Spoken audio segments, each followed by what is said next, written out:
അച്ചാച്ചന്മാരോട് ചോദിച്ച് എന്ത് ചെയ്യാവൂ? അമേരിക്കയിലാണോ വാസോ? ഇവിടെ എവിടെ അച്ചാച്ചന്മാർക്ക് റോള്? ഇവിടെ എല്ലാ തീരുമാനം എടുക്കുന്ന പെണ്ണുങ്ങളാ. അച്ചാച്ചൻ ജൗളിക്കട ബൊമ്മ ഇരിക്കുന്ന പോലെ ഇങ്ങനെ ഇരിക്കത്തേ ഉള്ളൂ. ഇടയ്ക്കിടയ്ക്ക് കൈ ഒന്ന് നോക്കി കാണിക്കും ചത്തട്ടില്ലെന്ന്. ഞങ്ങളുടെയൊക്കെ നാട്ടിൽ ഞങ്ങള് വണ്ടിക്കകത്ത് കയറി കാറയിലോട്ട് കയറി ഇരുന്ന് ഞങ്ങൾ വണ്ടി സ്റ്റാർട്ട് ചെയ്തിട്ട് ഭാര്യയോട് പറയും വന്ന് കയറടി എന്ന് പറയും. ഇവിടെ തിരിച്ച് കയറി ഇരുന്നിട്ട് ഇങ്ങോട്ട് വാ മനുഷ്യൻ, ഇങ്ങോട്ട് വാ മനുഷ്യൻ, ഇങ്ങോട്ട് വാ മനുഷ്യൻ, ഇങ്ങോട്ട് വാ മനുഷ്യൻ. എന്നിട്ട് പ്രയർ ലൈനും നടത്തുക. അച്ചായനെ ചവിട്ടി മൂലയിട്ടിട്ട് പ്രയർ ലൈൻ. ആര് നല്ല എന്ത് ലൈൻ വലിച്ചാലും ഭർത്താവിന് കീഴടങ്ങിയിരിക്കാതെ ഉണ്ടെന്നില്ലല്ലോ. അടുത്ത ആഴ്ച നാളെ ചിലപ്പോ പെണ്ണുങ്ങൾ ആരും കാണത്തില്ല.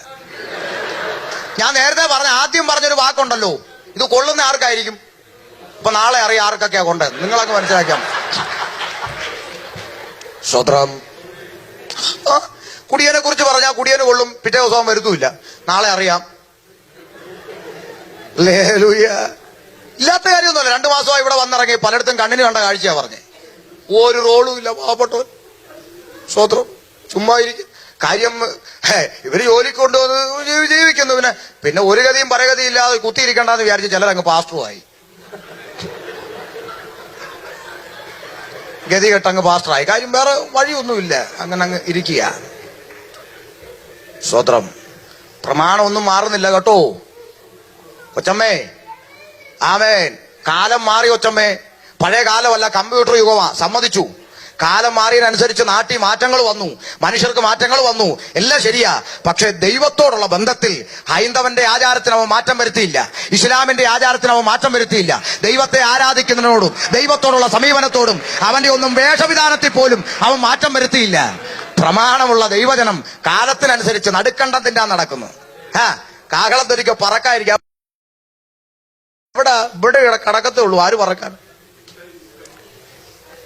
2 വീട് കൂടുതലുള്ളതും ഒരു പ്രയർ ലൈൻ ഉള്ളതും ഒക്കെ നല്ലതാ. കാര്യം അങ്ങോട്ട് പോകുന്നില്ലല്ലോ. ഇവിടെ ഇത് ലൈൻ വലിച്ചു കിടക്കണമല്ലോ. ആദ്യം കീഴ്പ്പെട്ടിരിക്കെ കേട്ടോ. ആമെ ഭയത്തോടെയൊക്കെ ബഹുമാനത്തോടെയൊക്കെ ഇരിക്കെ. അതുകൊണ്ട് ചില കാര്യങ്ങളൊക്കെ ആണുങ്ങൾക്ക് ഇനി അവർ കാശ് കൊണ്ട് വന്നില്ലേലും ചോദിക്കേണ്ടടത്തും കീഴടങ്ങിയിരിക്കേണ്ടടത്തും കീഴടങ്ങി തന്നെ ഇരിക്കണം. പുസ്തകം അങ്ങനെ പഠിപ്പിക്കുന്നുണ്ട്. അങ്ങനെ പറഞ്ഞാൽ അല്ലാതെ ആർക്കും വിഷമം തോന്നിയിട്ട് കാര്യമൊന്നുമില്ല. പുസ്തകമാണ് ഇവിടെ ആധാരം. ഒരു കള്ളവിളി വിളിച്ചില്ല അച്ഛ, അങ്ങ് വാരി വലിച്ച് തിന്നു. പോട്ടെ, തിന്നു കഴിഞ്ഞപ്പോ ആര് വരിക? അതാ അയ്യോ അച്ഛാ നല്ല പഴവച്ചാ തിന്ന യൂടി മോളെ രക്തം ജയം. കിട്ടിയ വാക്കിന് അവനും അടിച്ചു.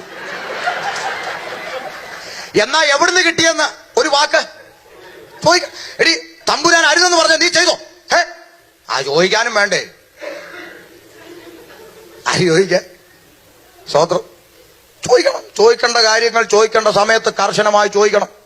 ചിലരെ കണ്ടിട്ടില്ലേ നാട്ടിൽ? ഇവിടെ അല്ല, അവര് വാതിലി ഇറങ്ങി ഗേറ്റിനടുത്ത് എന്നാ ഏട്ടാ നിങ്ങൾ വിഷമിച്ചു? പെട്രോൾ അടിക്കാൻ പോലും 100 രൂപ ഇല്ലടി ആഘോഷം. അതിനാണോ ഇന്ന് 500 രൂപ കൊണ്ടുപോയി പെട്രോൾ അടിക്കാൻ കൊണ്ടേ മുത്തേ ചക്കര ഭയങ്കര സ്നേഹമാ.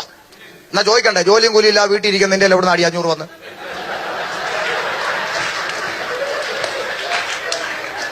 ഒന്നും ചോദിക്കണ്ട. സംഗതി എല്ലാം വരുന്നുണ്ടല്ലോ, കൃത്യമായി വരുന്നുണ്ടല്ലോ. വരവ് നിൽക്കാതിരുന്നാ മതി. നടക്കട്ടെ സംഗതി. ചോദിപ്പും പറച്ചിലൊന്നുമില്ല. ഇപ്പൊ മ്യൂച്വൽ അണ്ടർസ്റ്റാൻഡിങ്ങിലല്ലയോ പോക്ക്. പിന്നെ ഭാര്യ ഇവിടെ പലയിടത്തും എനിക്ക് സങ്കടം തോന്നിയിട്ടുണ്ട്. കാര്യം ഭാര്യയും ഭർത്താവും തമ്മി കണ്ടിട്ട് മാസങ്ങളായി. അച്ചായൻ രാവിലെ വരുമ്പോ അമ്മാമ്മ പോകും, അമ്മാമ്മ രാവിലെ വരുമ്പോ അച്ചായൻ പോകും. ഇവര് തമ്മി കണ്ടിട്ട് മാസങ്ങളായി. ഇവർ രണ്ടുപേരോട് ഒന്നിച്ച് മക്കളെ ഒന്ന് കണ്ടിട്ട് വർഷങ്ങളായി.